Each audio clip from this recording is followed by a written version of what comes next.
This week, our country is officially hosting the World Environment Day.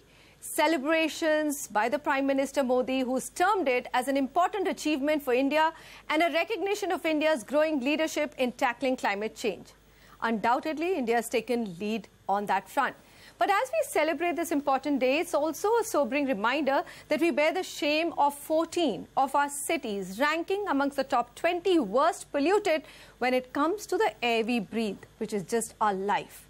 Welcome everyone to our special Environment Day programming, and we take up a very basic question. Why have we failed so miserably on tackling air pollution?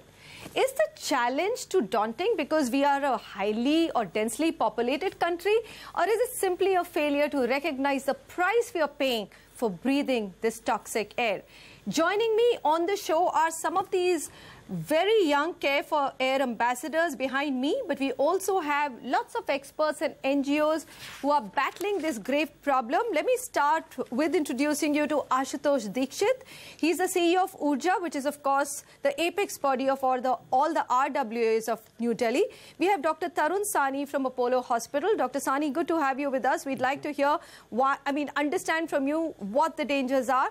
Sumit Sharma Terry, relentlessly working this organization has been for years and very well known as well. Gaurav Kumar Bansal, environmental lawyer who's been fighting on our behalf, goes to the courts, gets the orders, and guess what? They don't get implemented. Everyone, thank you very much for joining me. All of you, thank you very much for joining me. I think, let me start with what happened last year in November. We are in New Delhi, right? All of you were here. Were you worried? Could you breathe? Could you breathe? You couldn't breathe. None of you could breathe, right? That is how grave it is, Dr. Sani. Why couldn't we have a theme? Reducing plastic pollution is equally important, but I'm just wondering, when will air pollution become a national emergency and right at the top of our list? As you mentioned, I think last year when we had close to Diwali, when there was this whole issue about banning firecrackers and the amount of pollution that was causing, we came into focus, but 364 days have gone past and nothing's happened about it. Nothing. So I think there is a requirement to continuously reiterate the fact that pollution is going to kill us. It's a silent killer, so that's why it's not a day-to-day issue. You don't have a short-term effect of the pollution, but over a long period of time, you will find that your lungs are getting weaker, your noses are choked, your eyes are watering, and definitely the longevity is going to come down. And it's not only the longevity, it's the quality of life after a certain age, which will deteriorate significantly, which will make the latter part of your life the silent killer. It's a silent killer. That particulate matter that we're talking about, 2.5, PM 2.5, can never be expelled from the lungs. Sumit Sharma, Terry has been working relentlessly in this field. What are we lacking? Why is this not a national emergency? Today's World Environment Day, let's just talk about it and bring it all out in the open. I think it has finally become a national emergency issue. It has? It has, because Government of India has recently launched the National Clean Air Program. Yes. And this is what we have been advocating for years. Mm-hmm. We were trying to solve this problem at the city scale, but the problem is larger. There are so many emissions which happen outside of the city and pollute the environments within the cities. So this issue has to be dealt at the regional, national scale, and the government has come up with the National Clean Air Program. The problem is of implementation. We have so many plans in past, but whether they have been implemented or not is a question. Who will implement? Let me ask, if this NCAP outlining plans to tackle pollution, great program. I agree with you. Who should be held responsible for implementing it? So the problem with the air is that there are so many agencies which are involved with this. The prime responsibility lies with the Ministry of Environment and Forests and Central Pollution Control Board. But to control emissions from transport, they have to deal with the Transport Ministry. To control emissions from agriculture, they have to deal with the Ministry of Agriculture. Industries Department. So the coordination and different governments which have to come together to solve the problem of, say, Delhi's air pollution. UP, Punjab, Haryana, all of them are contributing to the problem in Delhi. So it's a national emergency with the national government. It has not percolated down. Gaurav, would you agree with that? Has it percolated down? You've been fighting this battle in courts. We had a Supreme Court saying, yes, you have to ban firecrackers in Delhi. Right to breathe clean air is our basic human right. Look at what happened to Delhi. Firecrackers did not stop. See, first of all, the thing is this, that the top three courts of our country, that is the Supreme Court of India, Delhi High Court, and the National Green Tribunal, has taken the cognizance of this issue. But what is about the implementation? The court are passing the orders, but are they get implemented into its true letter and spirit? First of all, and further, one more you can say a question is this: that last year during the Diwali time, Supreme Court issued an order regarding the banning of the firecrackers. What we did, or what our political parties, or what some of the NGOs made it into started. A religious issue. Yeah, they mix it with the religion. They mix it with the religion. But I'm just turning around and looking at the fact that there are so many failures at every level. Ashutosh, look at citizens themselves. Did Delhiites stop bursting firecrackers knowing that our air is 70 times more harmful than what the safe limits are? They didn't. No, that's not strictly true. There was a reduction in firecracker use. Not enough. There was... Okay. Just let me explain that. All right. Now, usually firecrackers burn for a very long period of time. So that they would spread over 2 weeks. This time it got concentrated to a lesser number of days. There was reduction. I can tell you that. I have information that was reduction. But what happens is that when these things are very high profile, the small noise in one area gets highlighted. Right. We have definitely to do more on that.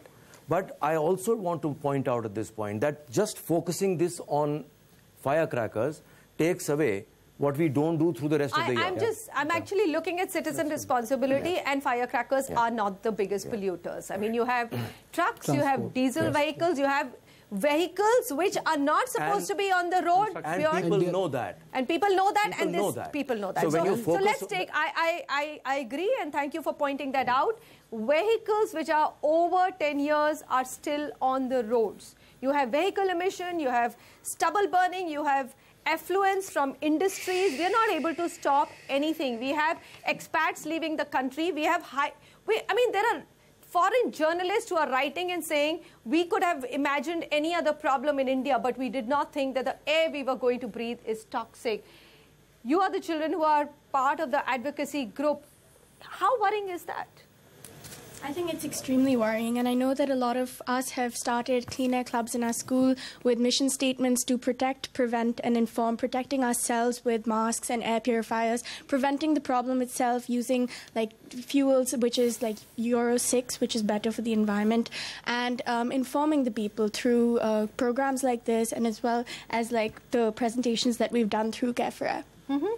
Is that something that all schools are doing, or there are particular schools? Is it an initiative that some students are taking, or all students are very aware within your school of this big problem? So I'm from the Shriram School, Malsari, and our school takes it very seriously. We have conducted several campaigns to spread awareness and through street plays and flash mobs, and we are taking it super seriously. Okay, all right. You're taking it seriously. Let me find out how many parents actually carpool or use the school bus. Preeti, what's your own experience? I believe you've been working towards air pollution. I work on the side that I would like to save the trees of my city, as well as have more trees in my city. That's the solution that I want. Okay. And yes, of course, I'm attached to the Mother International School in Mirambika, and we do a lot of carpooling there, and they're pretty serious about that. All too. right, carpooling, simple solutions. Well, I'm just going to read out a few figures. A study shows that about 2.2 million school children in Delhi are growing up with irreversible lung damage that they will never recover from.